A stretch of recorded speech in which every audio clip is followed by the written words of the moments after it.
सिंध में बलदियाती इंतखाबात के दूसरे मरहले के लिए आज का दिन अहमियत इख्तियार कर गया। इलेक्शन में जाना चाहिए या कोई और रास्ता अपनाना है। पीपल्स पार्टी में कानूनी सतह पर मुशावरत शुरू कर दी गई है। इस हवाले से बात करेंगे। डॉन न्यूज के नुमाइंदे खावर हुसैन हमारे साथ मौजूद हैं। खावर बताएगा, पीपल्स पार्टी की मुशावरत में किन उमूर पर सोच विचार जारी है?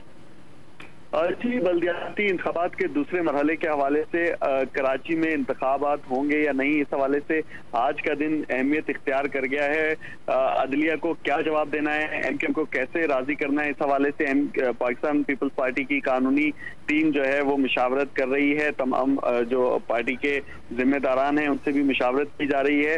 जराए का ये कहना है कि पाकिस्तान पीपल्स पार्टी को सियासी पंडितों ने कहा है कि इंतखाबात कराना पीपल्स पार्टी के हक में है, जबकि बिलावल भुट्टो जरदारी भी इंतखाबात कराने के हक में नजर आते हैं। लेकिन दूसरी जानिब एमकेएम जो विफाक में भी इत्तेहादी जमात है, वो उसको राजी किस तरह से किया जाए, इसका फार्मूला अभी तक पीपल्स पार्टी के पास नहीं है।